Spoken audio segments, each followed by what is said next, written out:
જો પાણીપુરીનું પાણી બનાવું છું, બધું કમ્પ્લીટ કરી લીધું છે। મિક્સરમાં ફુદીનો ને ધાણા ધોઈને રાખી દીધા છે, ને તીખી મરચી ને આદુ ને પાણીપુરીનો મસાલો, સંચર ને મીઠું, ચણા પલાળ નાખ્યા છે। સાંજે પાણીપુરી બનાવવાની છે ને એટલે અત્યારે પલાળ નાખ્યા છે। અત્યારે વાગ્યા છે બપોરના 12। પાણી બનાવીને ફ્રીજમાં રાખી દઉં, પછી સાંજે સુધી પાણી સરસ ઠંડુ થઈ જાય ને લીંબુ નાખવાનું છે। જે આમાં લીંબુ બતાવ્યું નથી એટલે લીંબુ નાખવાનું છે અને સરસ તીખું પાણીપુરીનું પાણી બનાવી લઈએ।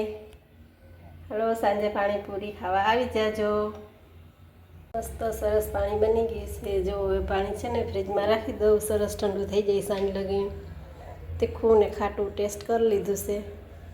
આ ફ્રીજમાં છે ને ઢાંકીને રાખી દઉં સરસનું કરીને, સાંજે ચમટાને કાઢીશ ત્યાં એકદમ ઠંડુ થઈ જાય।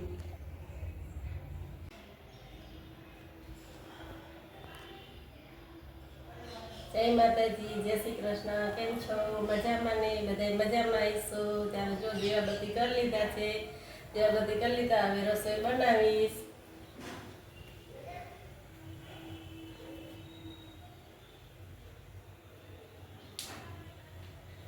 રસોઈ બનાવી પછી તમને બતાવીશ શું બનાવું છું। રસોઈ બનાવીશ તમને બતાવીશ। છે ને ચણા બટેકા બે બાફી નાખું। પાણીપુરીનો પ્રોગ્રામ કર્યો અત્યારે ચણા અને બટેકા બે ભેગા જ બાફી નાખું। મીઠું નાખી દીધું છે એમાં, અને ડુંગળી પછી મોરી હમણાં બફાઈ દઈએ એટલે એમાં ડુંગળી મોરી પછી એનો મસાલો બનાવી દઈશું। પાણી બપોરે બનાવી લીધું છે, પાણી બપોરે બનાવી લીધું ત્યારે છે ને હવે આ બફાઈ જાય ને ડુંગળી ઝીણી ઝીણી સુધારી દઉં।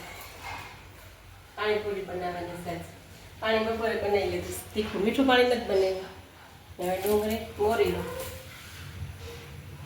બટેકા ચણા બફાઈ જાય।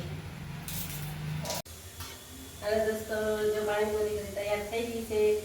બટેકા બાફેલા છે ને એમાં મેં ગરમ મસાલો થોડોક નાખ્યો છે, લીલા ધાણા, મરચાં ભૂકી, ધાણા જીરું એ બધું નાખીને કર્યો મસાલો। ચણા બાફી લીધા છે, ડુંગળી છે ને ચોપરમાં તેરી છે, ને પાણી તો છે ને મેં બપોર બનાવી લીધું હતું એટલે છે ને સરસ ઠંડુ થઈ ગયું છે। અને આ પૂરી તૈયાર લઈ આવ્યા છે। પાણીપુરી ભાવતી હોય ને કોમેન્ટ કરજો।